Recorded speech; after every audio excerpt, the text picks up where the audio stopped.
Warahmatullahi wabarakatuh. Waalaikumsalam. Selamat malam kepada jamaah kajian pekanan Muhammadiyah Sedayu yang insya Allah dirahmati oleh Allah. Selawat serta salam tak henti-hentinya kita panjatkan kepada junjungan kita Rasulullah Shallallahu Alaihi Wasallam. Semoga syafaatnya sampai juga kepada kita semua sampai kiamat nanti. Sebelumnya izinkan saya Bayu Arif Setiawan selaku moderator pada kajian malam hari ini. Kajian pada malam hari ini mengusung tema kebiasaan Nabi terkait sholat sunnah. Ya, begitu. Ya. Nah, pemateri pada malam hari ini adalah Ustadz Anang Fatur Rahman yang sesuai dengan keahlian bidangnya tentang fikih-fikih dan sunnah yang selalu dikerjakan oleh Rasulullah. Baiklah, sebelum memulai kajian kita pada malam hari ini, malah kita buka dengan lafaz basmalah, dilanjutkan dengan surat Al-Fatihah yang kita akan lantunkan bersama-sama. Marilah kita mulai bersama Al-Fatihah. A'udzu billahi minasyaitonir rajim. Bismillahirrahmanirrahim. Alhamdulillahi rabbil alamin. Ar-Rahmanir Rahim. Maliki yaumiddin. Iyyaka na'budu wa iyyaka nasta'in. Ihdinas siratal mustaqim. Siratal ladzina an'amta alaihim. Ghairil maghdubi alaihim waladdallin. Amin. Shadaqallahul adzim. Yang tadi telah kita baca bersama-sama surat Al-Fatihah. Nah, tanpa mengulur waktu lagi, akan kita mulai kajiannya. Saya akan menyapa dulu Ustadz Anang, sudah standby? Ya, siap insya Allah. Nah, pripun kabar Ustadz? Sehat? Alhamdulillah sehat. Oke. Ya, tema malam hari ini cukup sangat menarik ya. Tentang kebiasaan Nabi untuk menjalankan sholat sunnah. Nah, eh, Nabi saja masih menjalankan sunnah ya, meskipun beliau sudah dijamin masuk surga. Nah, marilah kita kuliti nih, marilah kita pelajari bersama-sama bagaimana Nabi eh, mengerjakan sholat-sholat sunnah yang insya Allah akan kita teladani dan akan kita kerjakan bersama-sama nanti setelah insya Allah nggih, akan istiqomah ketika kajian ini nanti selesai dan kita amalkan di kehidupan sehari-hari. Kepada Ustadz Anang Fatur Rahman, waktu dan tempat kami persilahkan. Monggo Ustadz. Ya, kami izin share screen. Oke.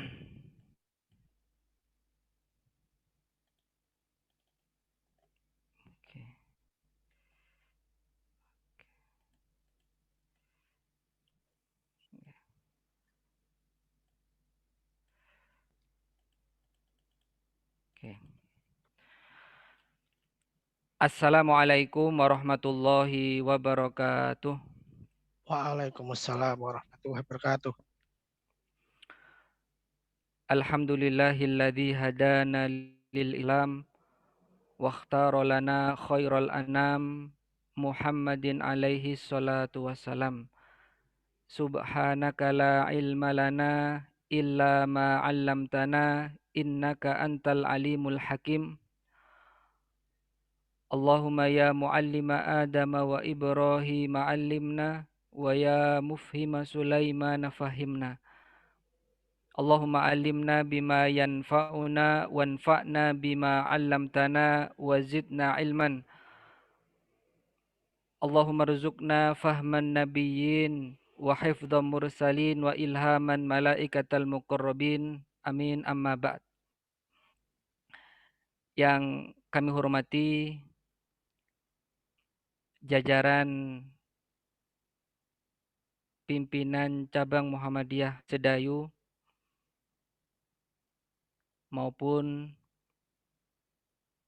pimpinan cabang Aisyah Sedayu dan keluarga besar Muhammadiyah Sedayu,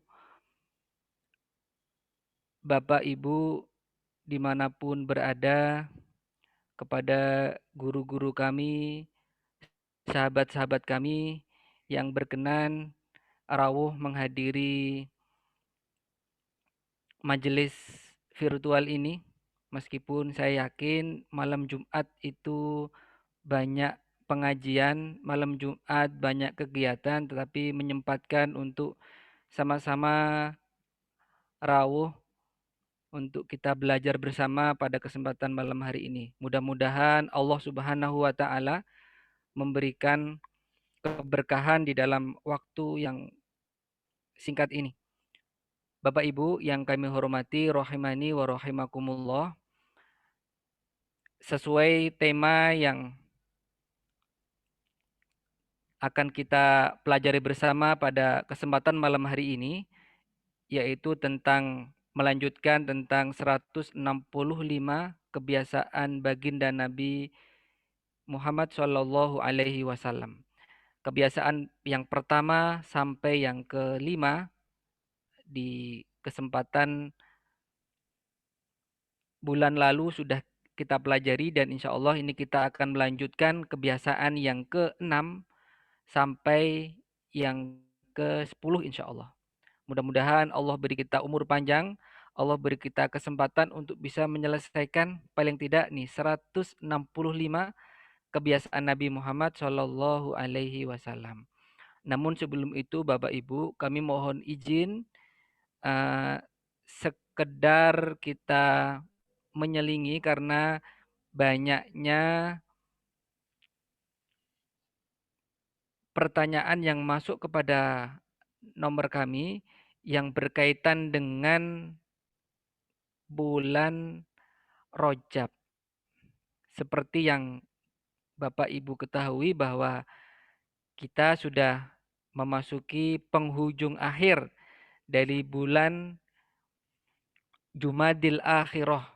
Hari ini tadi tanggal 29 Jumadil Akhirah, maghrib, terus kemudian besok itu sudah masuk tanggal 30 Jumadil Akhirah. Artinya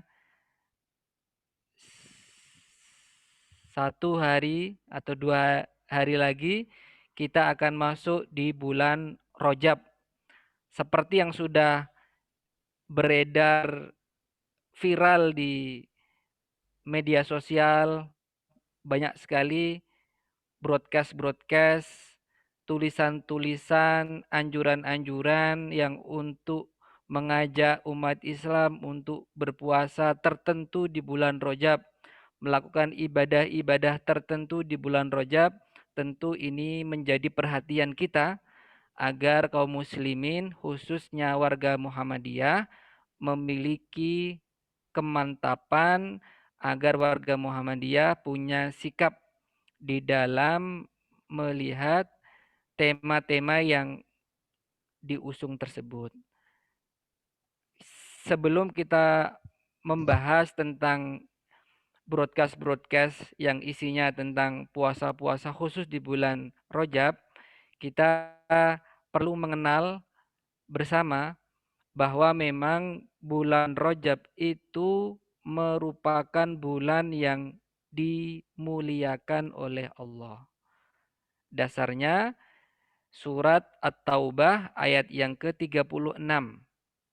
Inna iddatash syuhuri indallah isna asyara syahrun fi kitabillah. Nah, sesungguhnya bilangan bulan setiap tahun itu di dalam perhitungan Allah Subhanahu wa taala itu ada 12 bulan. Ini sudah ditetapkan oleh Allah yauma khalaqas samawati wal ard, sejak diciptakannya langit dan bumi. Tapi dari 12 bulan itu minha arba'atun hurum. Dari 12 bulan itu ada 4 bulan yang dimuliakan oleh Allah atau ashhurul hurum, bulan-bulan yang diharamkan, bulan-bulan yang dimuliakan. Dzalikad dinul qayyim. Itulah agama yang lurus. Maka pesan Allah ketika kita mendapati atau berada pada bulan-bulan yang empat tadi itu, fala tadlimu fihinna anfusakum. Maka janganlah kalian berbuat zalim di 4 bulan tersebut dan seterusnya. Ini artinya bukan berarti kalau kita berbuat zalim di luar bulan yang 4 tadi diperbolehkan, bukan. Tetap kapanpun, dimanapun kezaliman itu sesuatu yang dilarang di dalam agama kita. Tetapi penyebutan yang diutamakan 4 hal di sini diulangi lagi penyebutan pelarangannya menunjukkan tentang kesungguhan ataupun ada rambu-rambu tertentu yang harus kita perhatikan ketika berada di 4 bulan ini. Nah, apa saja 4 bulan yang dimaksudkan oleh Allah dalam surat At-Taubah ini? Ini kita bisa melihat tafsirnya dari hadis Abu Bakrah bahwasanya dari 12 bulan itu 4 bulan yang dimuliakan oleh Allah. Apa saja bulan itu? Dari hadis Bukhari ini, kata Rasulullah, minha arba'atun hurum. Ada 4 bulan yang dimuliakan. Salah satun mutawaliyatun. Ada 3 bulan yang berurutan, yaitu Dzulqa'dah, bulan ke-11, wa Dzulhijjah, kemudian bulan yang ke-12 Dzulhijjah, wal Muharram, dan bulan ke-1. Jadi karena hanya 12 bulan jadi urut 11, 12, 1 dan seterusnya. Tapi yang berurutan itu 11, 12 dan 1. Dzulqa'dah, Dzulhijjah dan Muharram. Kemudian yang keempat wa Rajab. Yang keempat adalah bulan Rajab. Rajab mudhar yang bercahaya, kemudian dia terpisah, terhimpit, alladzi baina Jumadai wa Sya'ban, antara Jumadil Akhirah dengan Sya'ban. Sekali lagi Bapak Ibu, kita sudah berada di penghujung akhir bulan Jumadil Akhirah, tinggal besok hari terakhir, kemudian besoknya lagi, insya Allah sudah masuk di bulan Rajab. Nah, kita tentu banyak sekali membaca postingan-postingan broadcast yang beredar di medsos secara luas dan mungkin belum sempat disaring, maka perlu kita ulangi lagi sebagai penegasan. Nah, tadi perintah Allah adalah fala tadlimu fihinna anfusakum. Jangan berbuat kezaliman pada 4 bulan tersebut. Nah, kita dilarang untuk berbuat kezaliman pada 4 bulan tersebut. Kezaliman termasuk dalamnya adalah syirik. Inna syirka ladzulmun adzim. Sesungguhnya syirik adalah kezaliman yang teramat besar. Kemudian perbuatan dosa dan lain-lain yang termasuk kezaliman yang dilarang di 4 bulan tersebut. Bukan berarti ketika larangan itu muncul kata-kata larangan pada 4 bulan ini, terus kemudian diperbolehkan di lain dari 4 bulan ini. Bukan. Di semua bulan perbuatan zalim, perbuatan dosa dilarang. Tetapi pada 4 bulan ini nilainya menjadi lebih. Nah, bagaimana perkataan para ulama mengenai hal itu? Kata Imam Qatadah, amal soleh lebih besar pahalanya pada bulan Al-Haram, bulan-bulan yang dimuliakan tadi. Dzulqa'dah, Dzulhijjah, Muharram, dan Rajab. Di 4 bulan ini, amal soleh nilainya lebih besar. Kemudian melakukan kezaliman pada bulan itu, dosanya lebih besar dibanding pada bulan-bulan selainnya. Meskipun kezaliman di setiap keadaan tetap berdosa. Tapi di 4 bulan ini ada penegasan. Ini kita perhatikan agar kita tidak salah memahami, untuk pahala itu menjadi semakin besar dan berlipat. Sementara untuk dosa itu menjadi besar tapi tidak berlipat. Untuk memahami kata-kata ini perlu kita bacakan sebuah hadis yang menunjukkan tentang keagungan Allah dan maha bijaksana Allah kepada manusia. Ini hadis sahih riwayat Bukhari yang menjelaskan tentang kebaikan dan keburukan. Innallaha katabal hasanat wassayiat. Sesungguhnya Allah telah menetapkan kebaikan dan keburukan. Dalam hadis qudsi ini. Faman hamma bihasanatin falam ya'malha. Barang siapa yang berniat melakukan satu kebaikan tetapi belum jadi mengerjakannya, kata bahallahu lahu indahu hasanatan kamilah. Allah akan menetapkan baginya satu kebaikan sempurna. Sudah niat baik, tapi nggak jadi, maka tetap dihitung sebagai satu kebaikan yang sempurna.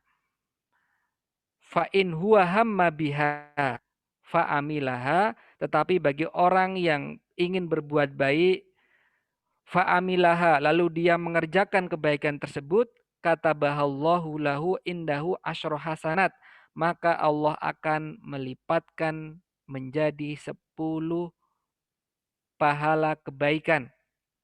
Ila sab'i mi'ati dhi'fin, sampai 700 kali lipat.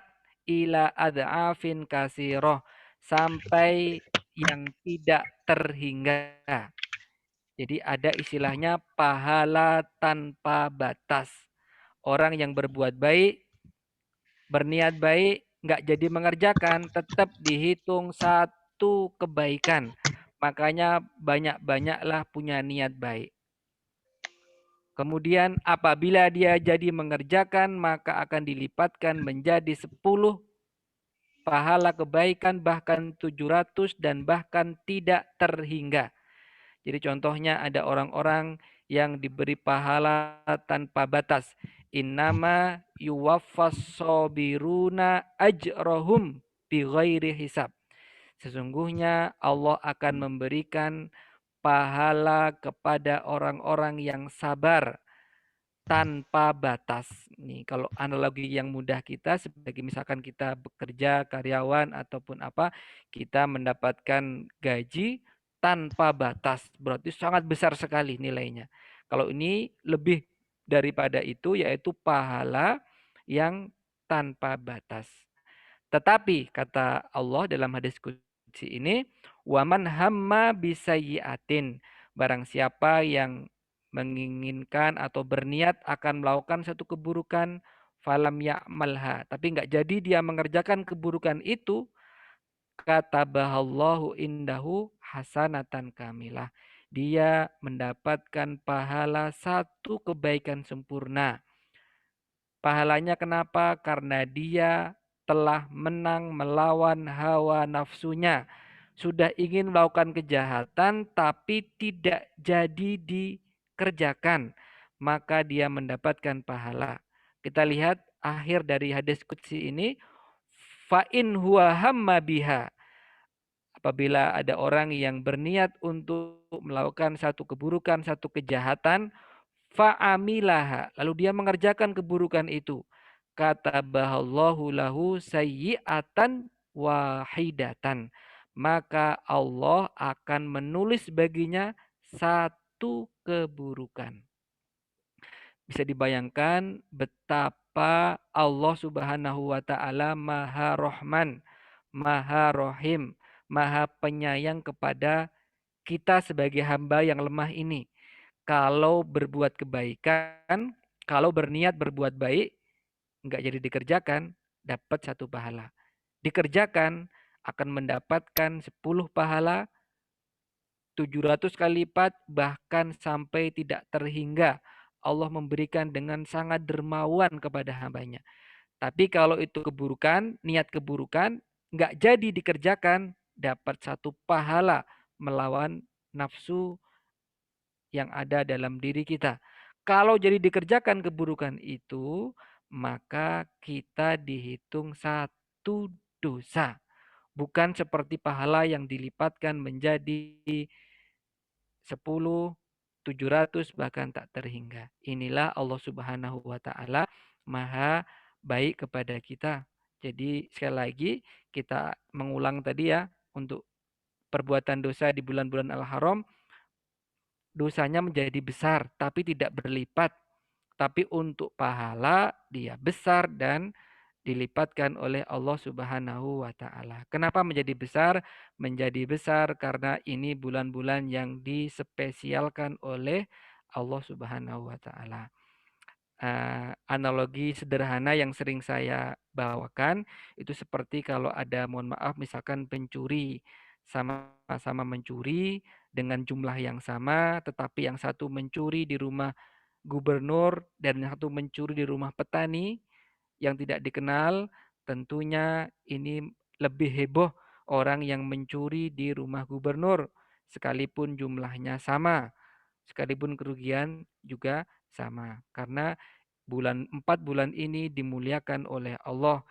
Jika kita melakukan keburukan di 4 bulan ini, maka kita bukan hanya menciderai kemuliaan ini, tetapi menciderai zat agung yang telah memuliakannya, yaitu Allah Subhanahu wa taala.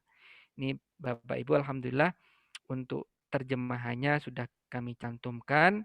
Insya Allah nanti kita akan sampaikan ke panitia dan agar ini bisa disampaikan ulang kepada Bapak Ibu yang menghendaki PowerPoint ini semuanya. Tapi Bapak Ibu, bagaimana tentang anjuran puasa-puasa tertentu, sholat-sholat malam tertentu yang ada di bulan Rajab? Kita tahu bulan Rajab tadi dalam hadis yang sahih dan dalam ayat Al-Quran itu bulan yang dimuliakan oleh Allah. Tapi adakah anjuran yang menganjurkan kita untuk puasa di tanggal sekian, sekian, sekian, di jam sekian kita melaksanakan sholat-sholat malam? Ini kita langsung saja secara singkat kita bawakan para ulama ahli hadis dan para pakar yang lainnya ketika menjelaskan tentang hal itu. Ini menurut Ibnu Hajar Al-Asqalani ya. Beliau mengatakan tidak terdapat riwayat yang sahih yang layak untuk dijadikan dalil tentang keutamaan tertentu di bulan Rajab. Tidak pula ditemukan riwayat yang sahih tentang puasa khusus di bulan Rajab atau puasa di tanggal tertentu pada bulan Rajab atau sholat tahajud di malam tertentu di bulan Rajab. Jadi tidak ada ketentuan ataupun hadis sahih yang makbul yang bisa dijadikan pedoman yang bisa diterima tentang keutamaan puasa khusus di bulan Rajab. Tidak ada. Ini Ibnu Hajar Al-Asqalani. Beliau mensyarah Sahih Bukhari. Kemudian juga Ibnu Rajab Al-Hambali belum mengatakan tidak terdapat dalil yang sahih tentang anjuran sholat tertentu di bulan Rajab. Adapun hadis yang menyebutkan keutamaan sholat raghaib di malam Jumat pertama bulan Rajab adalah hadis maudhu, dia yang dusta, batil dan tidak sahih. Silakan dilihat pada Lataiful Ma'arif halaman 213. Dan banyak sekali para ahli hadis yang menyebutkan tentang tidak adanya itu. Sebagaimana juga Ibnul Qayyim belum mengatakan setiap hadis yang menyebutkan puasa Rajab, puasa sunnah khusus di bulan Rajab atau salat pada malamnya, sebagian malamnya, maka itu merupakan kedustaan yang diada-adakan. Ini di kitab beliau Al-Manarul Munif. Ibnu Qayyim juga demikian. Kalau para ulama-ulama ahli hadis mengatakan demikian, memang tidak ada. Beda kalau kita mengatakan tidak ada, berarti memang kita belum tahu saja. Tapi kalau para ahli hadis yang mereka sudah muhakkikin, para peneliti yang memang sudah menghafalkan hadis-hadisnya, memang mengatakan tidak ada yang sahih, berarti memang itu riwayat-riwayatnya adalah lemah, bahkan ada yang sampai derajat maudhu ataupun palsu yang tidak bisa dijadikan pedoman di dalam ibadah kita. Nah, ini sebagai pengantar kita untuk memperkuat jamaah kita, warga persyarikatan kita, agar tidak goyah dengan anjuran-anjuran tertentu di media sosial yang belum diketahui secara pasti dasar hukumnya. Ini kita bawakan pendapat para ulama. Baiklah Bapak Ibu, kita akan memulai materi kita, yaitu tentang seputar sholat sunnah. Seputar sholat sunnah yang ini menjadi harapan kita. Nih kita cantumkan, engkau tak akan mampu menyenangkan hati semua orang. Karena itu, cukup bagimu memperbaiki hubunganmu dengan Allah dan jangan terlalu peduli dengan penilaian manusia. Aslih bainaka wa bainallah. Perbaiki hubunganmu dengan Allah, maka Allah akan memperbaiki hubunganmu dengan sesama manusia. Kalau kita mengejar ridho manusia, maka sesungguhnya itu tujuan yang tidak akan pernah sampai. Ridho nas ghayatun la tudrok. Sesungguhnya ridho manusia itu merupakan tujuan yang tidak pernah akan sampai. Kalau kita paham, barang siapa yang tujuannya adalah Allah, maka Allah akan menyampaikan kepada semua yang ada dan kita inginkan. Bapak Ibu, di antara keutamaan-keutamaan sunnah itu merupakan kebanggaan kita ataupun sesuatu yang kita harapkan agar Allah Subhanahu wa taala mencintai kita. Ini Allah memuji hambanya. Wa ma yazalu abdi yataqarrabu ilayya bin nawafil hatta uhibbah. Hambaku senantiasa terus-menerus mendekatkan diri kepadaku, yataqarrabu ilayya, bertakarub kepadaku, bin nawafil, dengan ibadah-ibadah nafilah, dengan ibadah-ibadah sunnah, hatta uhibbah, sampai aku mencintainya. Jadi bisa kita katakan bahwa mengamalkan amalan-amalan sunnah itu adalah salah satu usaha kita agar mendapatkan kasih sayang dan dicintai oleh Allah. Jangan sampai kita salah niat.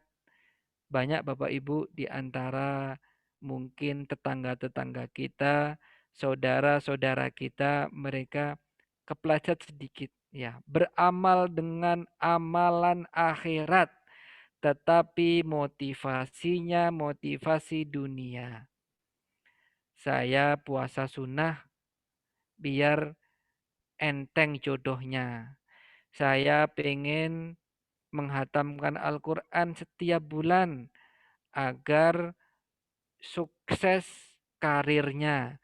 Saya ingin sodakoh agar bisa mendapatkan ini itu. Jangan sampai sebagai seorang muslim kita menukar sesuatu yang istimewa dengan sesuatu yang sifatnya adalah hina ataupun dunia itu kan hanya sementara. Nah, sementara orang yang beribadah sunnah itu sesungguhnya dia berpotensi untuk mendapatkan cinta dari Allah. Kita harapkan pahala dari Allah Subhanahu wa taala di akhirat. Jadi ini yang harus kita benar-benar perhatikan. Kita beramal sunnah untuk mendapatkan cinta dari Allah sebagai ibadah tambahan yang akan menyempurnakan ibadah ibadah wajib kita. Jangan sampai kita tukar dengan niatan-niatan hal-hal yang sifatnya duniawi. Boleh-boleh saja minta tentang duniawi itu kepada Allah dan itu memang baik, tetapi jangan ditukar dengan ibadah-ibadah kita. Jangan sampai kita mengira kalau membaca surat tertentu akan terus kaya gitu. Jadi ukuran rezeki itu bukan dinilai dari ibadah. Andaikan rezeki itu dinilai dari sisi ibadah, maka sesungguhnya orang-orang kafir yang tidak pernah sholat, tidak pernah puasa itu orang yang paling tidak punya harta, tidak punya rezeki. Tetapi ukurannya bukan itu. Kita ini merupakan makhluk yang paling mulia sebagai hamba Allah yang menyembah Allah, kita beribadah kepada Allah dan mengharapkan pahala terbaiknya di akhirat kelak. Kemudian nafilah ini artinya adalah sesuatu yang bersifat tambahan sebagai pelengkap dan penyempurna. Kalau tadi kita coba mencarikan pada Al-Quran, ternyata ditemukan dua kata nafilah. Yang pertama ada dalam surat Al-Isra ayat ke-79. Yang kedua ada di dalam surat Al-Anbiya ayat 72. Dalam surat Al-Isra ayat 79 itu sebagai ibadah tambahan.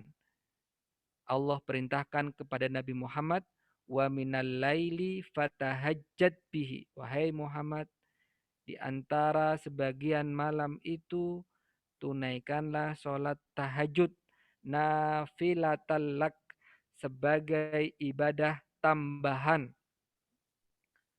Asa ayyaba'atsaka rabbuka maqaman mahmuda agar kalian engkau diangkat kedudukanmu pada makom yang terpuji ya, di dunia dan di akhirat. Kemudian juga yang pada surat Al-Anbiya wa wahabna lahu ishaqa wa yaquba nafilatan dan kami anugerahkan kepada Ishak dan Yakub nafilah sebuah karunia anugerah dari Allah wa kullan ja'alna solihina dan semuanya dijadikan sebagai orang-orang yang soleh.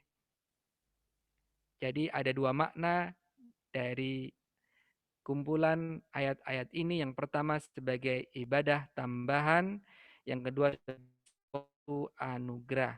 Bisa juga dipahami bahwa sesungguhnya ibadah sunnah yang bisa kita kerjakan itu merupakan anugerah yang sangat indah yang Allah berikan kepada kita. Suatu kemuliaan, syarafun lil mu'min, kemuliaan, kebanggaan seorang mukmin apabila dia mampu melaksanakan ibadah-ibadah sunnah. Ini bagaimana semangat para sahabat dulu. Kana sahabah yaluna sunnah li'annaha sunnah. Dulu para sahabat mereka berlomba-lomba untuk mengerjakan satu kesunahan karena mereka tahu bahwa itu adalah sunnah. Wa nahnu. Tetapi kita saat ini naturukuha. Kita dengan ringan meninggalkan sunnah-sunnah itu li'annaha sunnah. Karena kita tahu itu kan hanya sunnah. Ditinggalkan pun juga tidak mendapatkan dosa. Inilah bedanya semangat kita dengan semangat para sahabat dulu. Mereka berlomba-lomba untuk mengerjakan sunnah karena tahu kemuliaan sunnah. Kalau sebagian kita barangkali di zaman saat ini berbondong-bondong meninggalkan ataupun meremehkan sunnah karena kita tahu itu kan hanya sunnah. Sama-sama tahu tapi beda sikap. Sementara amalan-amalan sunnah yang akan kita pelajari pada kesempatan malam hari ini yaitu berkaitan dengan sholat rawatib. Kenapa dia disebut dengan sholat rawatib? Sholat-sholat rawatib dari kata-kata rottaba yurottibu. Tartaba itu tertib, urutkan, merapikan. Maksudnya ini sesuatu ibadah yang posisinya itu berurutan ataupun mengiringi sholat wajib kita. Sholat rawatib itu jumlahnya kalau dari hadis Ummu Habibah itu ada 12. Kalau dari hadis Ibnu Umar jumlahnya ada 10. Tapi pada intinya hanya sedikit perbedaan saja. Jadi ada 12 rakaat sholat rawatib. Ma min abdin muslim yusolli lillahi kulla yaumin sintai asyrota rok'atan tatawu'an. Barang tidaklah setiap hamba, setiap muslim yang melakukan sholat karena Allah, dalam sehari dia menambah 12 rakaat tatawu'an, sholat sunnah, ghaira faridotin, selain ibadah sholat fardu, illa banallahu lahu baitan fil jannah. Melainkan Allah akan membangunkan baginya rumah di surga. 12 rakaat itu nanti akan kita pelajari. Kalau yang 10 rakaat dalam hadis Ibnu Umar, itu bedanya adalah qobliyah duhur saja. Qobliyah duhur ada yang 2, ada yang 4. Selebihnya nanti hitungannya sama semua. Nah, Bapak Ibu, mohon maaf, mukadimah pengantar dari kami tadi mungkin agak kepanjangan, tapi mudah-mudahan tidak mengurangi semangat kita untuk mengkaji dari mulai kebiasaan keenam dari sholat sunnah yang dikerjakan Nabi sebelum sholat duhur. Perlu sebagai informasi tambahan, kita ketahui bahwa sholat zuhur itu merupakan sholat yang pertama-tama dikerjakan oleh Rasulullah Shallallahu Alaihi Wasallam. Jadi dalam sebuah hadis dalam sebuah riwayat dari Al Hasan beliau mengatakan kanat awwalu sholatin sholaha Rasulullah Shallallahu Alaihi Wasallam ad-duhr. Sholat yang pertama kali dikerjakan oleh Rasulullah Shallallahu Alaihi Wasallam adalah sholat duhur. Karenanya nanti kalau kita mempelajari fokus di bidang fikih, kita akan dapati para ulama ahli fikih itu biasanya ketika mengurutkan ibadah-ibadah tentang sholat, yang pertama itu urutannya itu duhur dulu. Duhur dulu, baru asar, baru maghrib, baru isya, baru subuh. Kenapa? Karena dari sisi yang pertama kali dikerjakan oleh Rasulullah Shallallahu Alaihi Wasallam. Jadi ibadah sholat yang pertama dikerjakan Nabi adalah sholat duhur di depan Ka'bah ya, setelah perintah Isra Mi'raj itu. Bapak Ibu, ini ada riwayat tambahan, tapi riwayat ini Israiliyat, hanya dijadikan sebagai tambahan referensi untuk memperkaya data kita saja. Jadi memang ibadah sholat dan ibadah puasa itu merupakan ibadah-ibadah yang sudah sangat tua umurnya. Jadi dalam kitab Al-Awail disebutkan satu riwayat Israiliyat yang itu sebagai memperlengkap kita, tidak ada kaitan dengan ibadah khusus ya. Jadi orang yang pertama kali melaksanakan sholat subuh adalah Nabi Adam alaihi salam. Setelah diampuni oleh Allah, kemudian beliau bersyukur dan melaksanakan sholat 2 rakaat. Rakaat pertama karena telah dibebaskan dari gelapnya malam.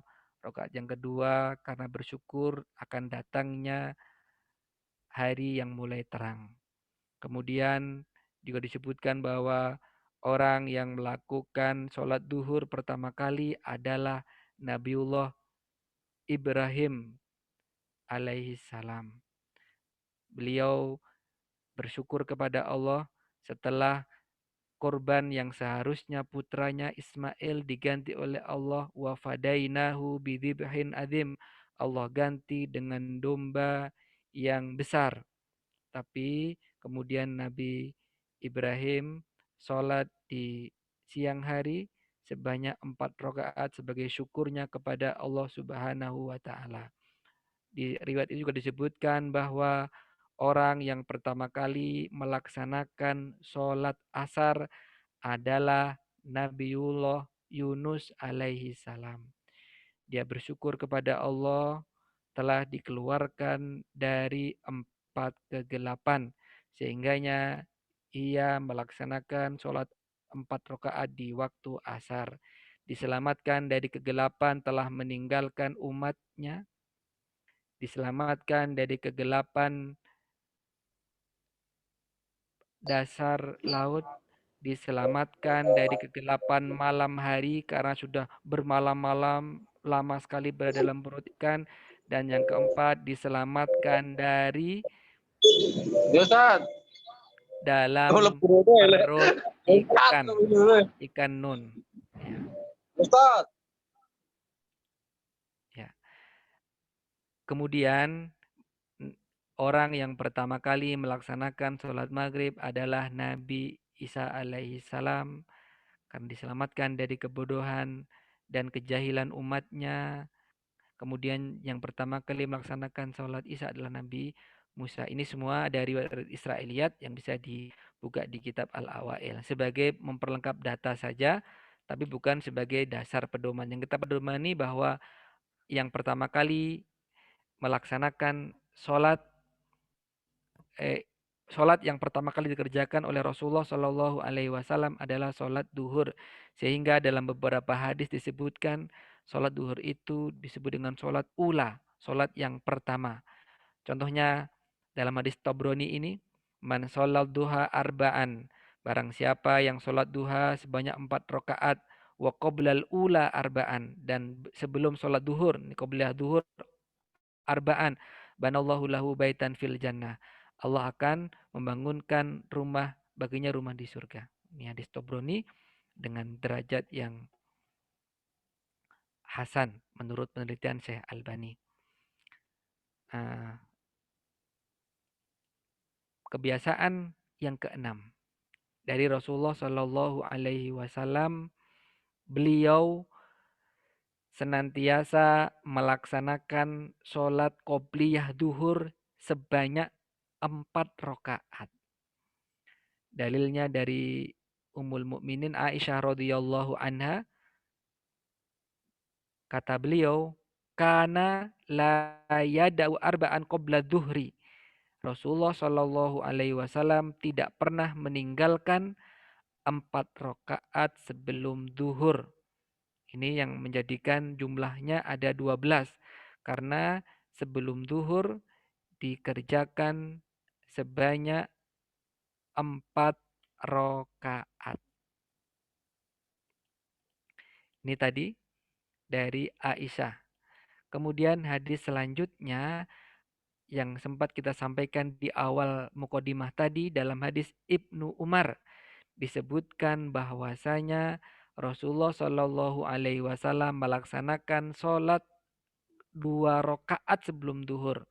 Dalam hitungan yang 10 tadi, warok ataini qabla duhri. Rasulullah Shallallahu Alaihi Wasallam mengerjakan sholat qobliyah atau sholat sunnah sebelum duhur sebanyak 2 rakaat. Lalu mana nih yang benar? Yang dipakai yang mana? Apakah ada kontradiksi antara hadis sebelumnya dengan hadis yang ini? Yang benar itu 2 atau 4 sholat qobliyah duhur itu. Ini kita langsung saja pendapat para ahli hadis. Menurut Ibnu Hajar al-Asqalani, yang lebih baik adalah meyakini bahwa Nabi melakukan keduanya. Di mana terkadang beliau sholat 2 rakaat, terkadang beliau sholat sebanyak 4 rakaat. Jadi di suatu waktu beliau mengerjakan 2, di kesempatan yang lain karena lebih longgar, beliau mengerjakan sebanyak 4. Jadi dua-duanya ini bisa dijadikan pedoman. Dua-duanya ini sahih, bisa diamalkan semuanya. Jadi yang berpedoman qobliyah qobliyah zuhur itu 2, ya dikerjakan 2 rakaat. Yang berpedoman qobliyah zuhur itu 4, ya dikerjakan sebanyak 4 rakaat. Intinya dua-duanya ini berdasarkan dari hadis yang makbul, yang bisa diterima. Nah, tapi kenapa kok 4? Apa alasannya? Ini kita sampaikan beberapa keutamaan tentang sholat duhur qobliyah tadi. Nah, kenapa kok 4? Ini hadis Ummu Habibah. Rasulullah SAW bersabda begini, "Man sholat arba'an qobla duhri wa arba'an ba'daha harramallahu lahmahu 'alan nar." Barang siapa yang mengerjakan qobliyah duhur 4 rakaat dan ba'diyah duhur juga 4 rakaat, harramallahu 'alan nar. Maka Allah akan mengharamkan dagingnya itu disentuh api neraka. Apa kata Ummu Habibah? Fama taraktuhunna mundu sami'tuhunna. Maka saya tidak pernah meninggalkan amalan ini semenjak saya mendengarnya langsung dari Rasulullah Shallallahu Alaihi Wasallam. Bagaimana para sahabat itu benar-benar punya ilmu langsung diamalkan. Bukan punya ilmu untuk dikumpulkan, untuk saya ini orang alim, saya ini orang pandai, saya ini ahli hadis, saya ini ahli fikih, saya ini ahli, bukan. Tapi ilmu itu untuk diamalkan seperti Ummu Habibah ini. Kata beliau, semenjak saya mendapati ilmu ini, maka saya langsung mengerjakan dan tidak pernah meninggalkannya. Fama taraktuhunna mundu sami'tuhun. Jadi keutamaan pertama adalah sholat sebelum duhur sebanyak 4 rakaat dan ba'da duhur sebanyak 4 rakaat jika mampu, itu Allah akan mengharamkan daging kita disentuh api neraka. Kemudian juga selanjutnya di antara keutamaan sholat 4 rakaat sebelum duhur. Nih, dari Abdullah bin Sa'ib, Rasulullah SAW bersabda, ya, dari Abdullah bin Sa'ib, beliau menceritakan, karena yusolli arba'an ba'da antazula syams qabla duhur.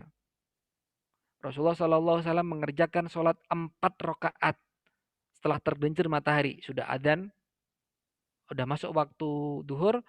Kemudian sebelum melaksanakan sholat fardu, sholat duhur, belum mengerjakan sholat sunnah 4 rakaat. Wa qala, beliau bersabda, innaha sa'atun tuftahu fiha abwabus sama. Sesungguhnya itu merupakan waktu di mana dibuka pintu-pintu langit. Wa uhibbu ayyas'adali fiha amalun soleh. Dan saya suka jika pada saat itu amal solehku diangkat. Jadi sedang dalam kondisi sholat. Jadi pas kali ya, dalam riwayat yang lain, Rasulullah melaksanakan puasa Senin dan Kamis. Karena di hari Kamis itu merupakan waktu-waktu dibuka pintu langit. Dan Nabi sangat menginginkan ketika dibuka, diangkat amalnya itu dalam kondisi berpuasa. Kalau dalam hadis ini, dalam hadis Sahih Tirmidzi ini, beliau sangat menginginkan ketika diangkat di waktu-waktu tersebut dalam kondisi melaksanakan ibadah sholat. Inilah kebiasaan Nabi di buku ini yang ke-6, yaitu beliau membiasakan sholat qobliyah zuhur.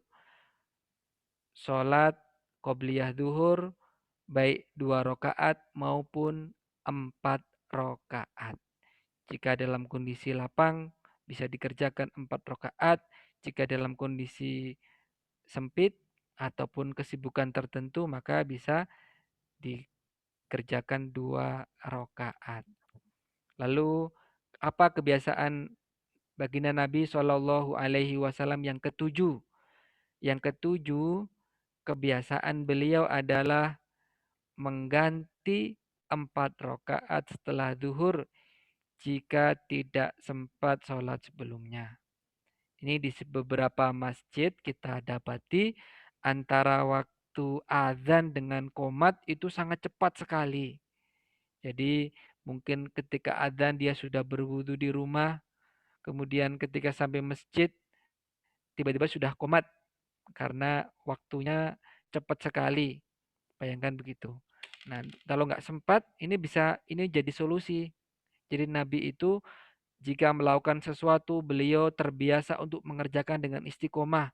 Andaikan beliau terhalangi untuk mengerjakan karena suatu hal, maka beliau menggantinya di waktu yang lain. Contohnya adalah kebiasaan beliau mengerjakan 4 rakaat sebelum duhur. Karena ada tamu negara atau kesibukan-kesibukan jihad dan lain sebagainya, beliau menggantinya yaitu di waktu setelah zuhur. Kata Aisyah, "Kana idza lam yusolli arba'an qabla dhuhri, shallahunna ba'dahu." Kalau Nabi Shallallahu Alaihi Wasallam tidak sempat mengerjakan sholat 4 rakaat sebelum duhur, maka beliau mengganti setelah sholat duhur. Jadi ada ba'diyah, kemudian tambah lagi untuk mengganti qobliyah. Jadi boleh kita menunaikan qobliyah di setelah sholat ba'diyah kita. Ini penjelasan para ulama. Apabila beliau berhalangan mengerjakan sebelum duhur, maka beliau menggantinya setelah duhur. Adapun ba'diyah duhur nih. Adapun sholat ba'diyah duhur. Sekiranya beliau berhalangan, maka baginda Nabi Muhammad Shallallahu Alaihi Wasallam akan mengerjakannya setelah sholat asar.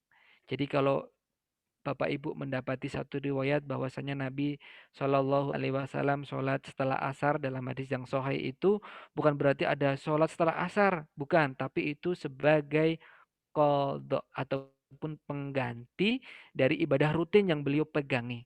Jadi kalau sudah rutin mengerjakan ba'diyah duhur sampai tiba-tiba karena ada halangan tertentu yang menjadikan beliau tidak bisa mengerjakan, maka beliau mengerjakannya di waktu setelah asar. Mudah-mudahan ini sebagai salah satu bentuk solusi saja, bukan jadi kebiasaan kita. Jadi hanya jadikan satu jalan keluar jika kita memang mengalami kondisi seperti itu. Karena barang siapa yang menjaga tadi 12 rakaat sholat selain sholat fardu, Allah akan melakukan ihsan di surga. Kita menjaga 12 itu jangan sampai ketinggalan. Qadarullahnya tadi ada tamu tiba-tiba sampai komat kita belum sampai sholat qobliyah. Bagaimana solusinya? Solusinya dikerjakan setelah kita melaksanakan sholat duhur ataupun sholat ba'diyah duhur.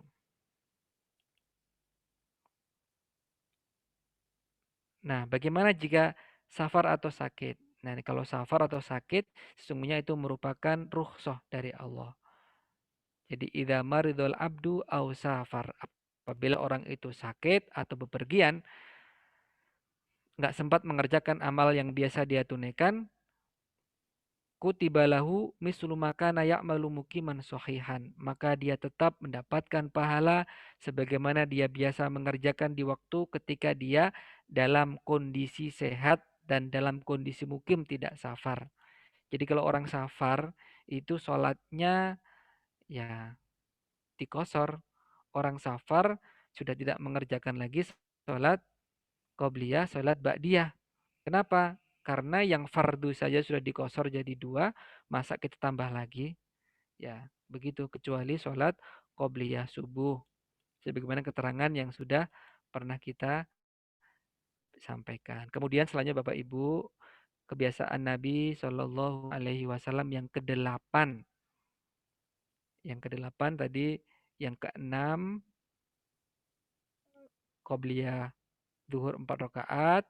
Yang ke-7 mengganti qobliyah duhur di setelah duhur, dan yang ke-8 adalah sholat sunnah 2 atau 4 rakaat sebelum asar.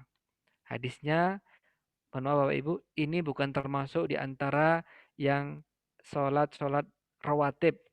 Kalau qobliyah asar ini bukan termasuk yang rawatib. Dia nilainya sunnah, tapi bukan yang muakkadah, bukan yang ditekankan sekali. Ya. Jadi bukan termasuk kategori yang rawatib, yang 12 rawatib itu bukan. kalau qobliyah asar. Tapi ada keutamaan juga dalam hadis sahih riwayat Abu Dawud ini. Nabi Shallallahu Alaihi Wasallam terbiasa sholat sebelum asar sebanyak 2 rakaat. Kemudian dalam hadis yang lain juga disebutkan bahwa barang siapa yang sholat ini, karena Nabi Shallallahu Alaihi Wasallam yusolli qabla asri arba'a rakaatin. Nabi Shallallahu Alaihi Wasallam melaksanakan sholat sebelum asar sebanyak 4 rakaat, arba'a rakaatin, 4 rakaat. Yafsilu bainahunna bit taslim, dipisah diselingi dengan salam, artinya 2 rakaat salam kemudian 2 rakaat lagi salam. Ini fungsinya untuk memberikan salam kepada para malaikat yang didekatkan oleh Allah dan orang-orang yang beriman. Ini fungsi salam. Ini hadisnya demikian, hadis Hasan Sahih.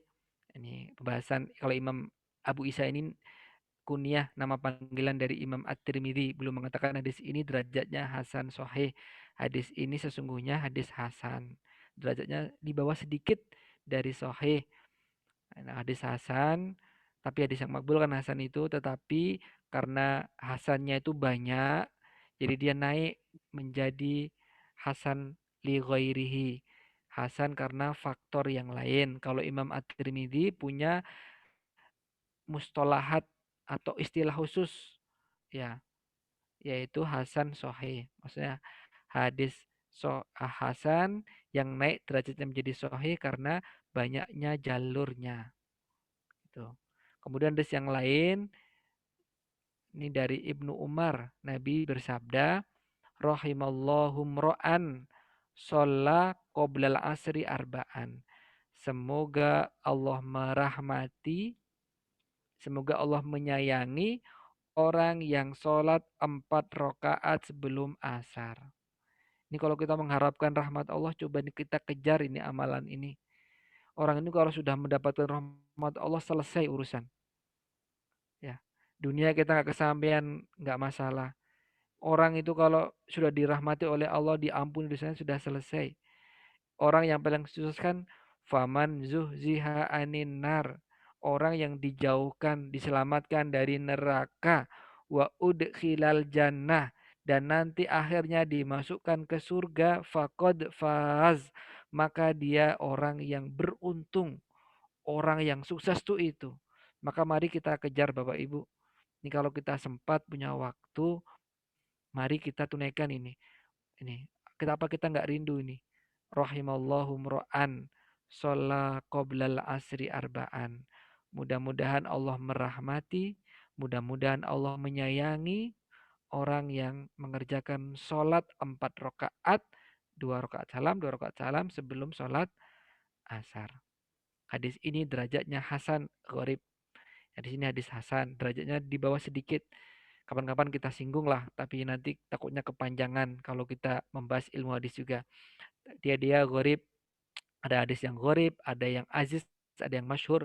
Nih yang satu jalur, kalau aziz 2 jalur riwayatannya, ada yang masyhur 3 jalur. Kemudian kalau yang 9 sampai tak terhingga mutawatir, nanti kita akan banyak membahas hadis itu. Hadis ahad, kategorinya hadis ahad. Tapi di sini Hasan, artinya di sini makbul, bisa diamalkan, bisa diterima untuk jadikan pedoman dalam beramal.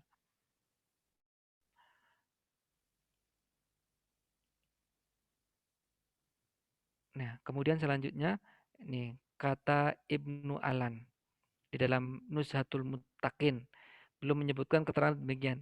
Tidak ada kontradiksi antara hadis yang 4 rakaat ataupun 2 rakaat tentang sholat qobliyah asar tadi. Bisa jadi karena jumlah yang disebutkan bukanlah hujah, atau bisa jadi karena Nabi semula biasa mengerjakan 2 rakaat, lalu beliau tambah menjadi 4 rakaat. Ataupun sebaliknya, beliau biasa mengerjakan 4 rakaat, namun jika ada suatu keperluan, ada halangan tertentu, beliau mengerjakan menjadi 2 rakaat. Jadi kalau bisa ditunaikan 4, maka lebih mulia. Kalaupun 2 juga satu kemuliaan. Sesuai dengan kondisi kita masing-masing. Kitalah yang paling tahu kondisi kita. Kemudian kebiasaan yang ke-9, sudah mau selesai Bapak Ibu.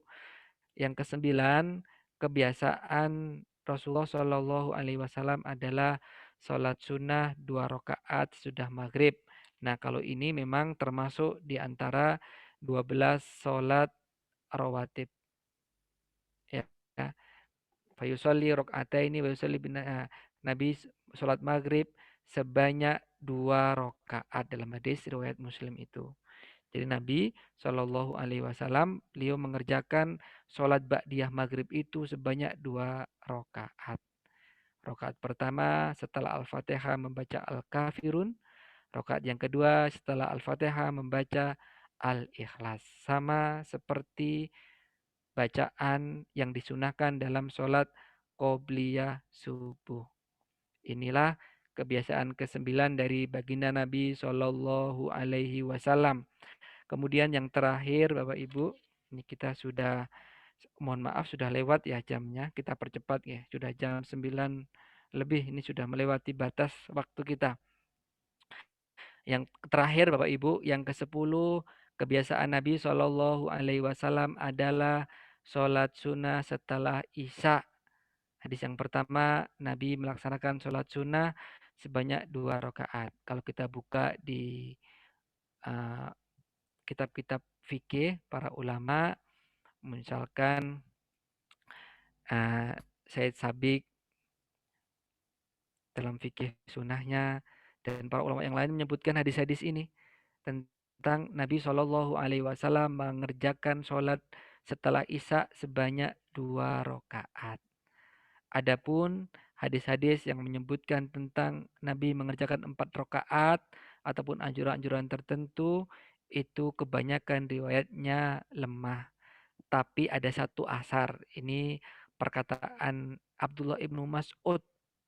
Nih, secara sanadnya jayid, ini baik dan tersambung dia.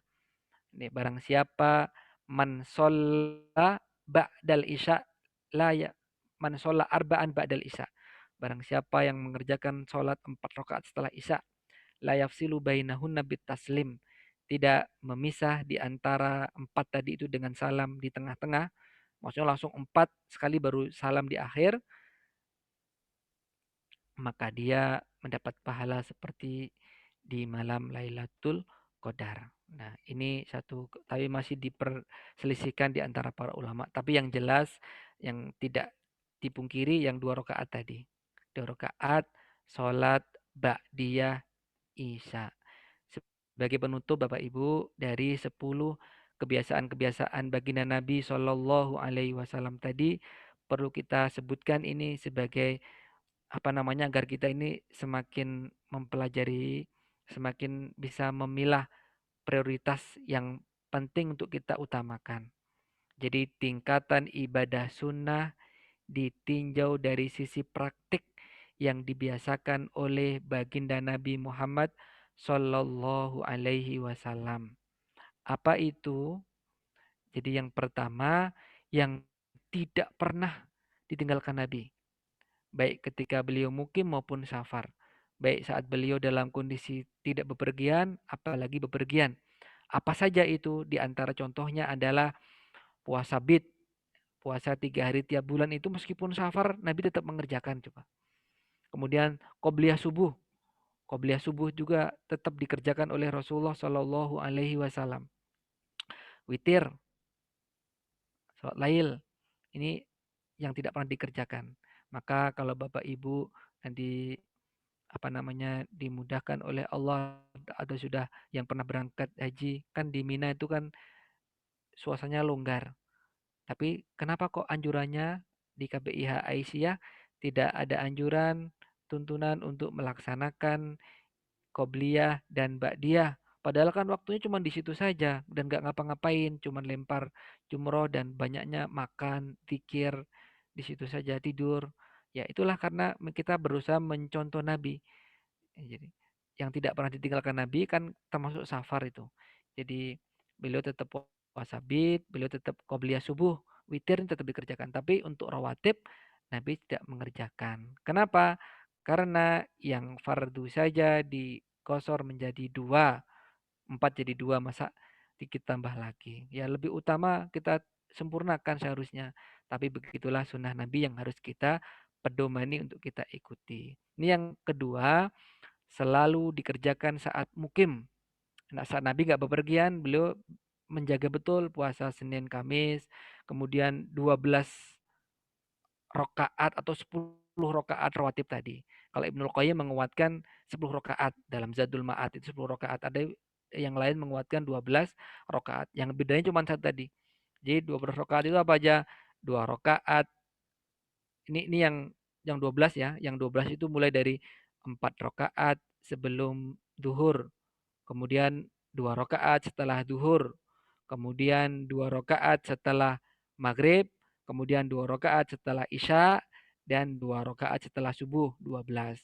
Kalau yang hitungannya 10 rakaat, itu 2 rakaat sebelum duhur, 2 rakaat setelah duhur, 2 rakaat setelah maghrib, 2 rakaat setelah isya, dan 2 rakaat sebelum subuh. Inilah yang dijaga betul. Nabi makanya tadi ketika beliau berhalangan, beliau ganti di waktu setelah duhur. Kemudian yang ketiga, ini yang oleh Nabi kadang rutin dikerjakan, tapi kadang juga beliau sesekali meninggalkan. Nah, seperti sholat duha. Sholat duha itu yang paling baik sesekali tidak dikerjakan. Bukan terus, enggak.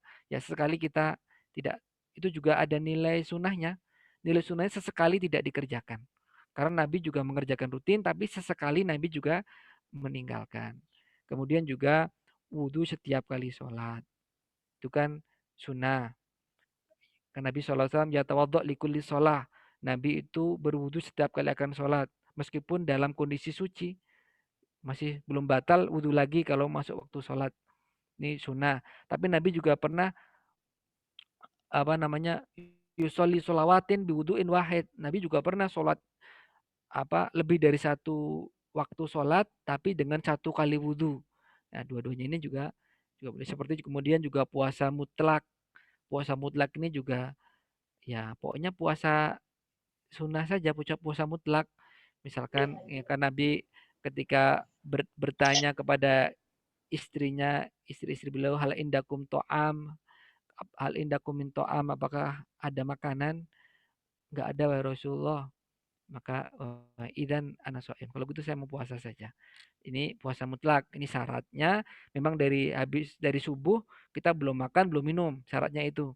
Nanti ini bisa saja ini kita niatkan di jam 9 atau jam 8 kita pulang ke rumah kok nggak ada makanan, nggak ada sarapan, ini ya sudah puasa saja.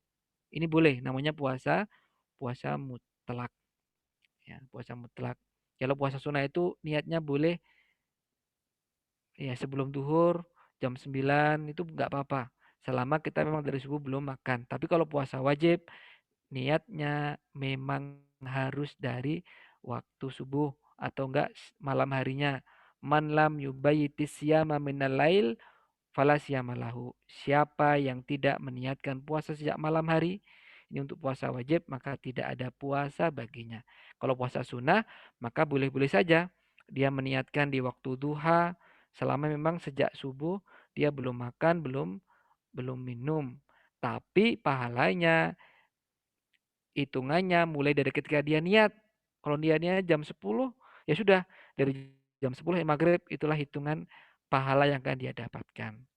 Kok nggak dari depan Ustaz? Ya innamal a'malu niat. Amal itu bergantung dari niatnya.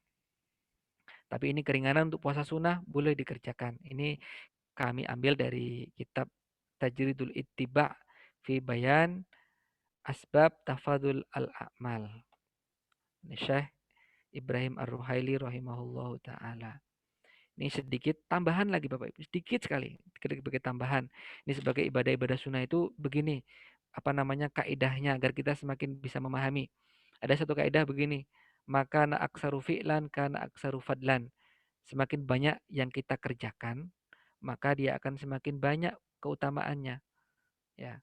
Kenapa puasa Daud itu lebih utama dari puasa Senin Kamis?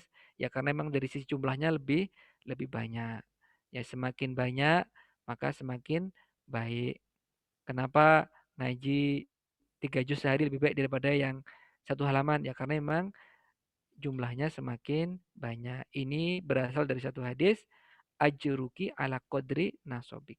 Sesungguhnya pahalamu itu bergantung dengan jerih payah usaha yang sudah kamu kerjakan. Semakin banyak, maka semakin akan baik yang dia peroleh. Tapi sekali lagi Bapak Ibu, kaidah yang pertama ini kita sebutkan bukan sebagai tolak ukur yang mutlak. Ada laisa alal itlaq. Tidak mesti harus banyak. Jangan terjebak pada kuantitas. Tapi kalaupun kita bisa kuantitas itu baik. Tapi maksudnya ya, jangan sampai terjebak hanya banyaknya saja. Tapi kaidah yang kedua ini juga harus kita lihat, yaitu kualitas amal, bukan sekedar kuantitas tapi kualitasnya. Dalilnya nih, alladzi khalaqal mauta wal hayata liyabluwakum ayyukum ahsanu amala. Jadi Allah ciptakan kematian, kehidupan itu untuk menguji kita. Siapa di antara kita, siapa di antara kalian yang paling baik amalnya. Ahsanu amala. Menurut Fudail bin Iyad, ahsanu amala itu adalah amal yang paling benar dan paling ikhlas. Bukan yang paling banyak ternyata, tapi yang paling benar. Paling benar itu maksudnya sesuai dengan tuntunan, sesuai dengan petunjuk Nabi. Karena orang yang paling paham dengan agama ini adalah Rasulullah Shallallahu Alaihi Wasallam. Kalau kita mengikuti petunjuknya, maka kita insya Allah berada pada kebenaran.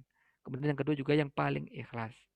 Innal amala idza kana khalisan walam yakun sawaban lam yukbal. Amal itu kalau ikhlas, tapi ikhlas nih saya, ya Allah saya ikhlas, saya mengerjakan sholat. Walam yakun sawaban, tapi nggak benar. Tidak sesuai dengan tuntunan, maka dia nggak diterima. Saya ikhlas nih sholat isya 6 rakaat. Iyalah, pokoknya ikhlas karena Allah, tidak karena yang lain. Tapi tidak sesuai dengan tuntunan, maka dia tidak terima. Begitu pula sebaliknya wa ingkana sawaban, meskipun dia itu benar sesuai dengan tuntunan Nabi, sholat subuh 2 rakaat, walam yakun khalisan, tapi dia tidak ikhlas. Ada motivasi lain, ada niatan-niatan lain bukan karena Allah, falam yukbal, ini juga tidak diterima. Jadi yang paling baik itu adalah amalan yang paling sesuai dengan tuntunan petunjuk Nabi, kemudian juga yang kedua harus dilandasi dengan keikhlasan. Dan di antara kaidah berikutnya adalah yang paling baik amalan itu adalah yang dikerjakan dengan berkesinambungan, continue, istiqomah. Ingat, yang memasukkan kita ke surga itu bukan banyaknya amal kita, ya. Ketahuilah bahwasanya la yudkhila ahadukum amaluhu al-jannah. Amal kita itu kalau kita hitung nggak bisa lah untuk memasukkan kita ke surga, karena ya satu nikmat yang kita terima dibanding dengan ibadah kita yang banyak itu masih berat nikmat yang Allah berikan. Misalkan nikmat penglihatan saja. Nah, kata Rasulullah, wa anna ahabbal a'mal ilallahi adwamuha. Sementara amalan yang paling dicintai oleh Allah adalah yang paling konsisten. Wa in qalla, meskipun itu hanya sedikit ya. Alhamdulillahirabbil alamin wa sallallahu ala nabiyina Muhammad. Nasrun minallahi wa fathun qarib wa basyiril mu'minin. Wassalamualaikum warahmatullahi wabarakatuh. Waalaikumsalam warahmatullahi wabarakatuh. Terima kasih Ustadz atas materi yang sangat luar biasa disampaikan pada malam hari ini. Ya, selama kajian tadi berlangsung, sudah ada satu pertanyaan nih Ustadz. Kurang lebih begini, dari Bapak atau Ibu Adin ya. Ustadz, bagaimana hukumnya sholat sunnah qobliyah sebelum sholat Jumat? Gitu Ustadz pertanyaannya. Bagi rekan-rekan yang mau bertanya silahkan bisa memberikan kode atau mencatat di chat ya. Saya ulangi Ustadz pertanyaannya. Bagaimana hukumnya sholat sunnah qobliyah sebelum sholat Jumat? Begitu Ustadz pertanyaannya, mungkin bisa dijawab dulu Ustadz Anang. Oke, matur nuwun atas pertanyaannya. Sholat qobliyah adalah sholat yang dikerjakan setelah adzan dan sebelum iqomah. Kami ulangi lagi, sholat qobliyah adalah sholat yang dikerjakan waktunya setelah adzan, artinya setelah mulai masuk waktunya itu sampai dengan sebelum iqomah atau sebelum didirikan sholat wajib. Nah, untuk Jumat, karena adzannya itu adalah ketika akan mulai khutbah, ya, assalamualaikum, kemudian adzan, maka tidak ada sholat qobliyah Jumat. Kami ulangi lagi, tidak ada sholat qobliyah Jumat. Yang ada apa? Yang ada adalah sholat tahiyatul masjid saja. Atau kecuali kalau kita itu sudah datang sejak awal, sudah di waktu duha, sudah di situ, sudah kita boleh sholat menunggu datangnya khotib, ya intidor. Sholat intidor itu ya itu tidak dibatasi jumlahnya. Tapi kalau sholat qobliyah tidak ada, karena sholat qobliyah itu kerjakan setelah adzan. Sementara kalau sudah adzan itu kan berarti sudah masuk waktu khutbah. Kita diperintahkan untuk mendengarkan khutbah. Sehingga kalau kita masuk kok sudah adzan, itu sebaiknya langsung sholat sunnah. Ya, jangan menunggu selesai adzan. Khusus untuk sholat Jumat. Kenapa kok harus langsung sholat, tidak menunggu selesai adzan dulu? Ya kalau dalam kondisi sholat duhur, tunggu selesai adzan, dapat keutamaan menjawab adzan, dapat keutamaan sholat qobliyah. Tapi kalau Jumat, nanti ada prioritas yang harus kita utamakan, yaitu kita tunaikan segera sholat tahiyatul masjid, agar nanti segera kita mendengar khutbah yang merupakan rukun dari ibadah sholat Jumat kita. Adapun ba'diyah, Jumat ada. Kalau qobliyah nggak ada, tapi kalau ba'diyah Jumat ada. Biasanya yang dikerjakan Nabi, beliau mengerjakan 2 rakaat jika di rumah, beliau mengerjakan 4 rakaat jika di masjid. Jadi biasanya boleh-boleh saja 2 rakaat, tapi yang biasa dikerjakan Nabi kalau untuk sholat ba'diyah Jumat adalah 2 rakaat itu jika di rumah, 4 rakaat itu jika dikerjakan di masjid. Ya, wallahu alam bishawab. Okay. Baik Ustadz, ini ada pertanyaan Pak Syahrir mungkin ya nanti ya. Pak Syahrir mungkin akan melalui pertanyaan langsung, berbicara langsung. Nah, saya akan bacakan dulu pertanyaan dari Ibu Bekti Kristiani. Pertanyaannya adalah, bagaimana bila ada orang yang puasa Senin Kamis, Daud, Yaumul Bid, dan puasa Neton juga? Jadi kurang lebih seperti itu ya pertanyaannya. Bagaimana bila ada orang yang puasa Senin Kamis, Daud, Yaumul Bid, dan puasa Neton? Jadi kayak dikerjakan bersamaan gitu Ustaz. Okay. Nah, itu pertanyaan dari Ibu Bekti ya. Mungkin ada satu lagi pertanyaan dari Pak Syahrir. Ya, Pak Syahrir bisa mengaktifkan? Monggo ya, Pak Syahrir. Ya. Assalamualaikum warahmatullahi wabarakatuh. Waalaikumsalam warahmatullahi wabarakatuh.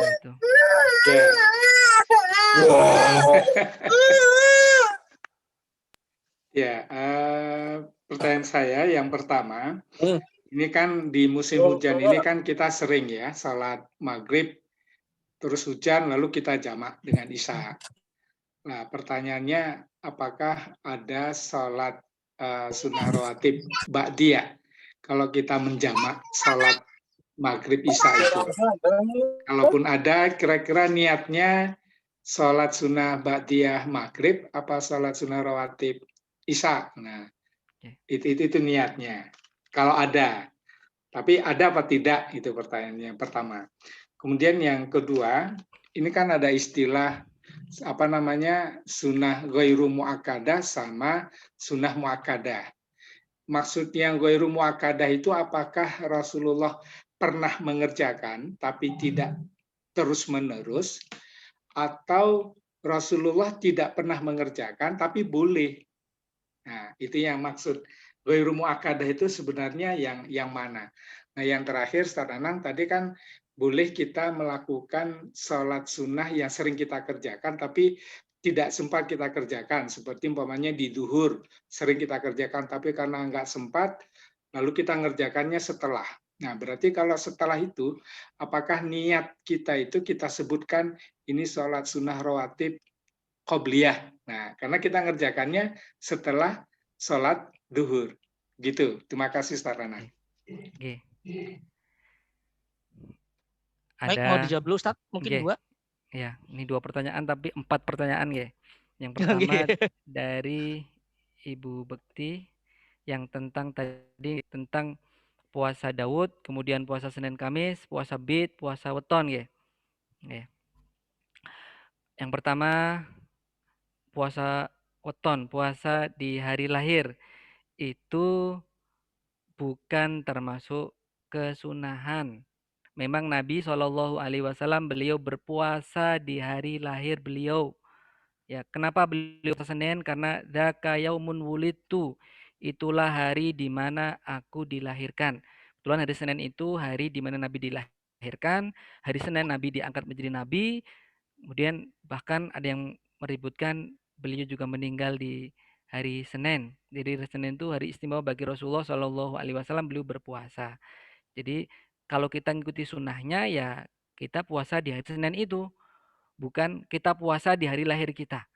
Ini mungkin tradisi Jawa ya. Jadi kalau tradisi Islam, kalau kita ingin memperhatikan hadis itu dan kita baca syarah dari para ahli hadis, tidak ada anjuran untuk kita melaksanakan puasa di hari lahir kita. Para sahabat tidak ada yang mengerjakan hal itu. Tabiin dan para ulama-ulama di kalangan salafus soleh juga tidak mengerjakan puasa di hari lahir mereka.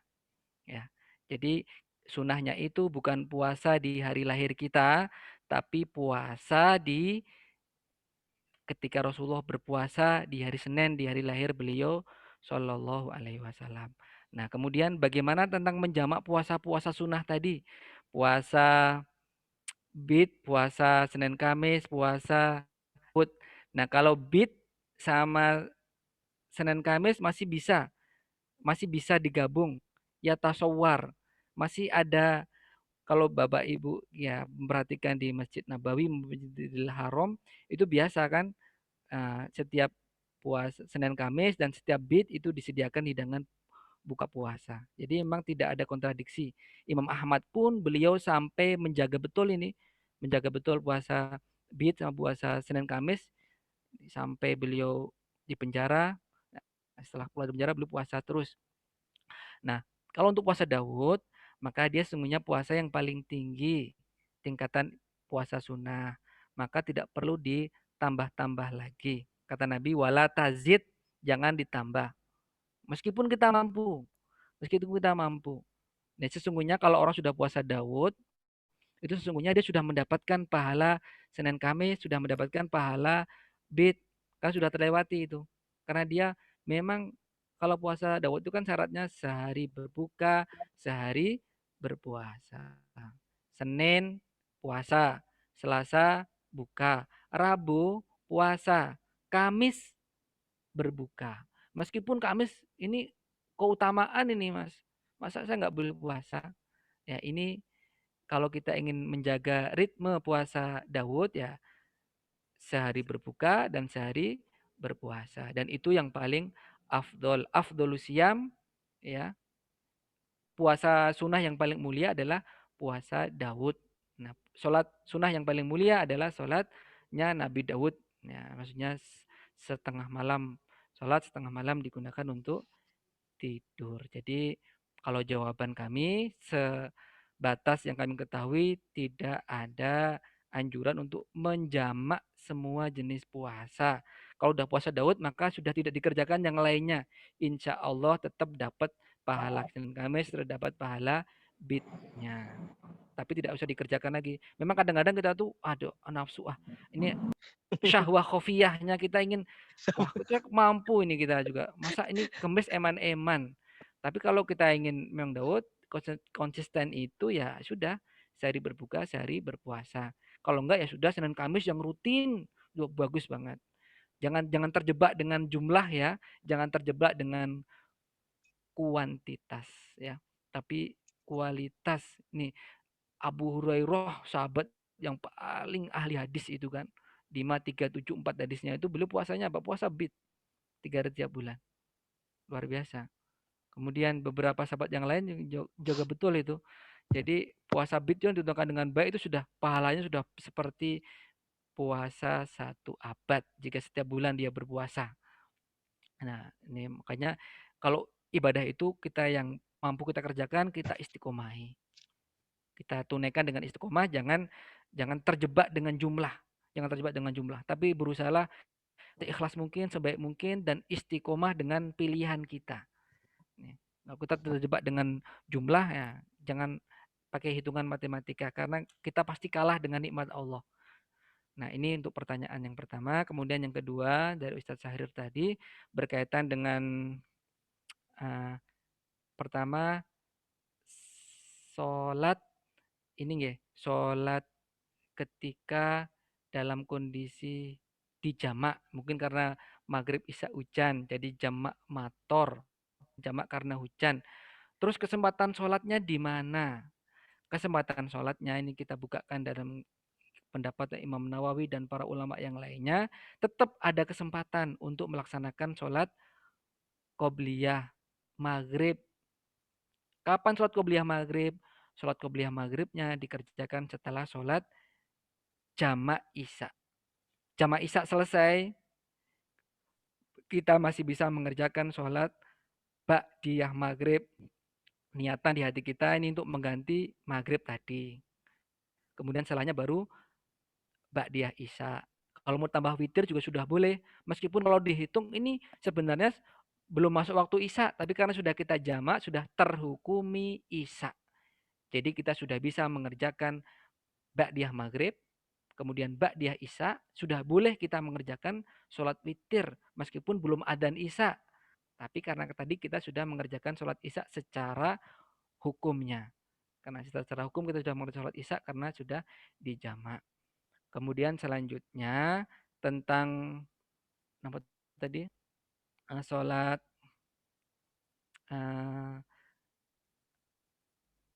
niat sholatnya Ustaz. Oh, niatnya dalam hati, niatnya kita tetap qobliyah, ba'diyah maghrib dulu. Ini ya Allah ini ba'diyah maghrib. Kemudian setelahnya ini ba'diyah isya. Nah, begitu. Niatnya begitu. Kemudian untuk apa tadi Ustaz? Mohon maaf lupa tadi saya enggak mencatat. Yang kedua dan ketiga tadi tentang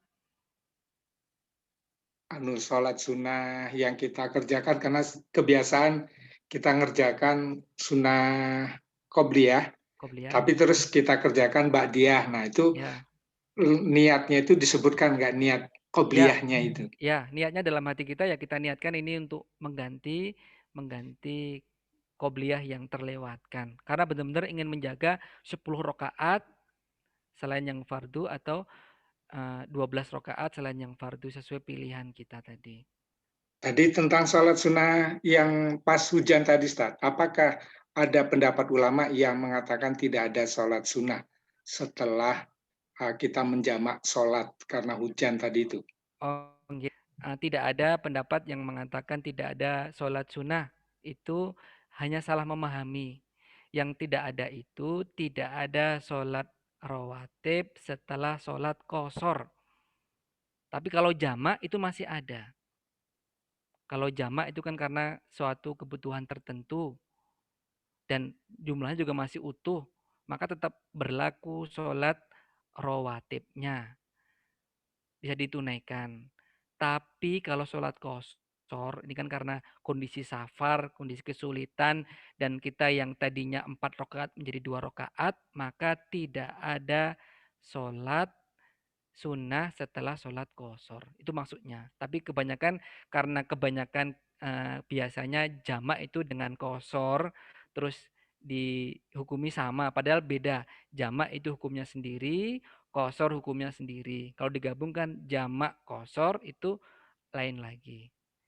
Jadi kalau qasharnya itu yang menjadikan tidak ada sholat sunnah setelahnya. Tapi kalau jamak itu tetap tidak menghilangkan untuk mengerjakan sholat rawatib.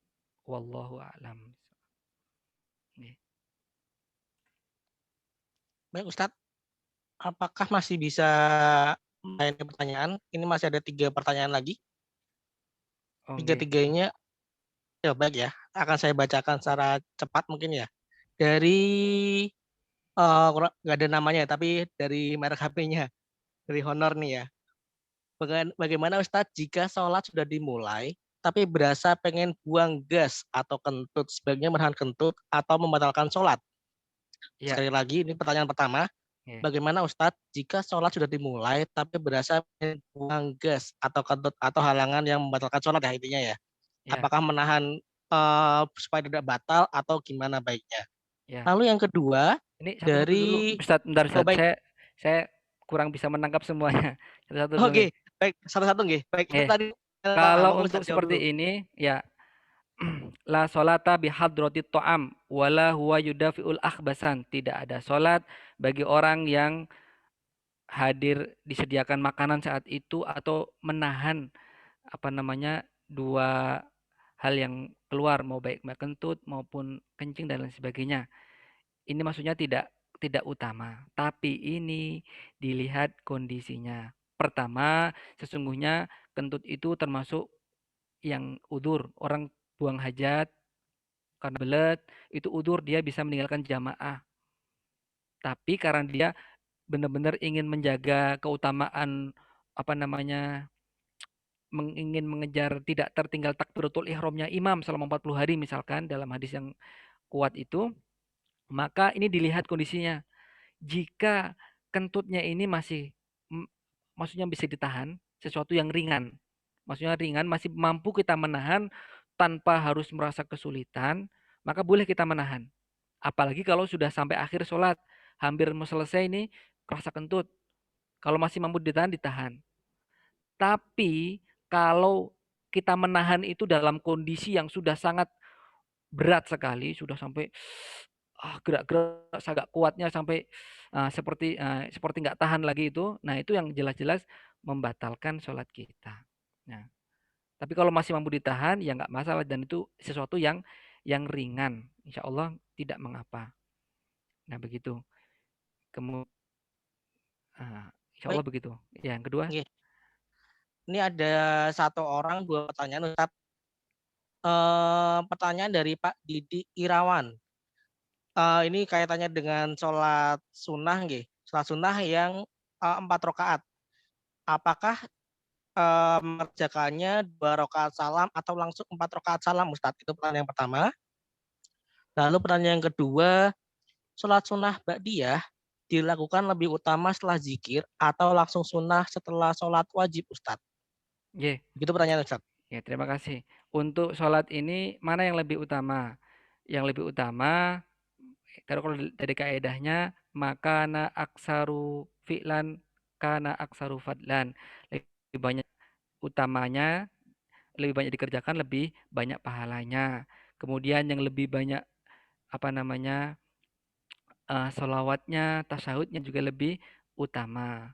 Tapi ada beberapa keterangan seperti halnya tadi yang disebutkan sholat ba'da isya la yafsilu bainahunna bitaslim, tidak dipisah. Jadi memang ada sunnah tertentu yang dikerjakan tidak dipisah. Jadi misalkan pada isya 4 rakaat, itu boleh 2 rakaat, boleh langsung 4 rakaat langsung salam atau boleh juga 2 rakaat salam, kemudian 2 rakaat salam. Kalau kita melihat di teks hadisnya, Nabi menyebutkan la yafsilu bainahunna bitaslim, tidak dipisah dengan salam untuk yang ba'diyah isya. Tapi untuk yang qobliyah duhur tadi, hadisnya menyebutkan yafsilu bainahunna bitaslim. Dari 4 rakaat itu Nabi memisah 2 rakaat salam, 2 rakaat salam. Jadi jawaban saya yang lebih afdol untuk qobliyah duhur 2 rakaat salam, 2 rakaat salam. Tapi untuk ba'diyah isya yang jika mengambil pendapat yang 4 rakaat tadi langsung 1 kali salam sesuai dengan nas hadis yang ada. Kemudian pertanyaan terakhir tadi tentang apa tadi Ustaz Bayu? Teknisnya Ustadz, tadi misalkan ada sholat yang 2, ada yang 4 rakaat. Nah itu teknisnya, apakah 2 rakaat salam, 2 rakaat salam, atau langsung 4 sekaligus diakhiri salam? Begitu Ya, Ustadz? itu yang pertanyaan kedua udah terjawab tadi. Udah Yang ya? ketiga. Ya, Yang oke, ini pertanyaan terakhir berarti ya? terakhir nggih. Pertanyaan terakhirnya tadi dari Pak Didik Jumadri, bagaimana jika dalam satu sholat sunnah itu niatnya bisa sekaligus Ustaz, misalnya sholat sunnah tahiyatul masjid sekaligus sholat sunnah qobliyah misalnya. Nah, itu boleh atau tidak Ustaz?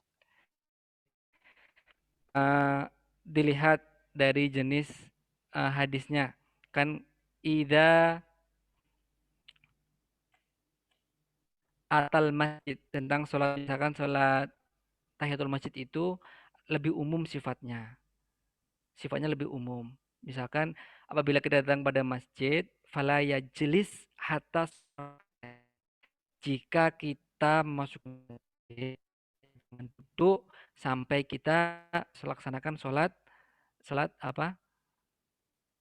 Tahiyatul masjid atau sholat 2 rakaat. Lafadznya bukan sholat tahiyatul masjid, tapi sholat 2 rakaat. Maka sholat apapun itu terhukumi sesungguhnya. Apalagi dalam kondisi kita ini sudah tidak ada pilihan ini. Ini waktunya cuma cukup untuk 2 rakaat misalkan. Ini kalau kita tahiyatul masjid, nanti kita nggak dapat qobliyah subuh. Padahal qobliyah ini pahala besar banget.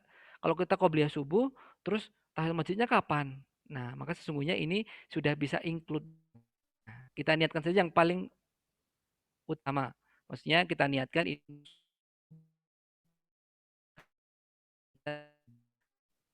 terhitung di sana, terhitung sholat 2 rakaat ketika memasuki masjid. Sama seperti halnya Bapak Ibu misalkan yang puasa Daud atau puasa Senin Kamis. Tapi kebetulan di hari itu pas hari Arafah. Maka niatkan saja untuk puasa Arafah. Otomatis sudah mendapatkan puasa hari Kamis. Otomatis sudah mendapatkan puasa Daudnya itu. Jadi ada ibadah-ibadah sunnah yang bisa include satu dengan yang lainnya. Wallahu a'lam bishawab. Oh ya, tadi Ustadz yang tadi ada belasan pertanyaan dari Pak Didi Irawan. Apakah sholat sunnah ba'diyah itu anjurannya dikerjakan setelah Oh, oke. zikir atau setelah sholat wajibnya Ustadz? Ya, Nah, itu betul. tadi Terima ditakannya. kasih, ada yang saya ingat juga, alhamdulillah. Kalau Iya, sholat sunnah itu ba'diyah. ya Ya. yang lebih afdal adalah zikir dulu. Karena memang tempatnya setelah sholat itu langsung zikir.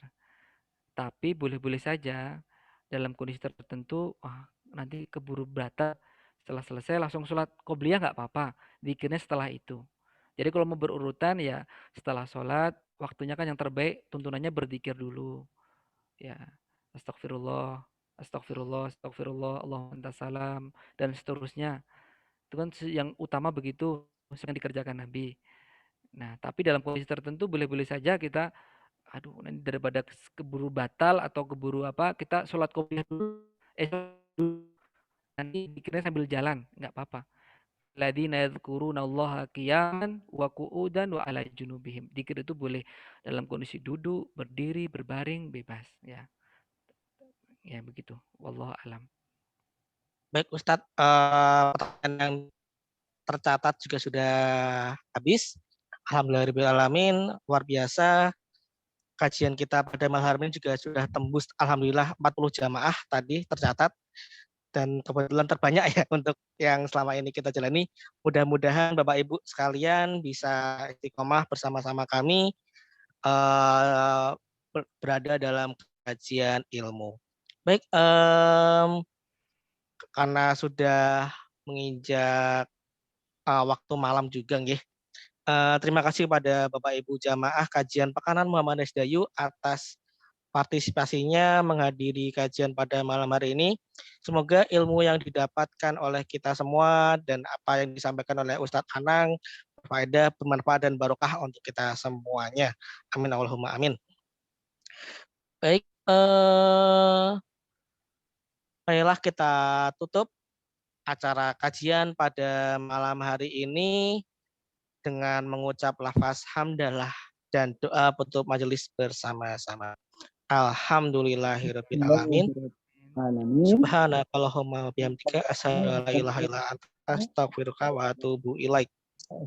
Baik, untuk materi-materi yang di-request oleh Bapak Ibu jemaah akan kami kirimkan melalui link yang bisa Bapak Ibu download nanti melalui nomor WA nggih. akan kami kirim melalui call center Lazismu Sedayu. Lalu terima kasih juga kepada Ustadz Anang yang telah menyampaikan materi pada malam hari ini. Terima kasih juga kepada Mualimin Muin TV yang telah support kami dalam menyiarkan kajian pada malam hari ini melalui channel YouTube. Acara kajian pada malam hari ini terselenggara bekerjasama Lazismu Sedayu, Majelis Tabligh Pimpinan Cabang Muhammadiyah Sedayu, Angkatan Muda Muhammadiyah Sedayu, dan juga Mualimin Muhammadiyah Yogyakarta, Madrasah Mualimin Muhammadiyah Yogyakarta.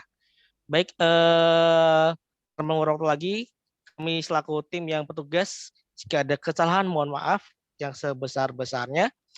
Kami akhiri, billahi fi sabil haq fastabiqul khairat. Wassalamualaikum warahmatullahi wabarakatuh. Waalaikumsalam warahmatullahi wabarakatuh.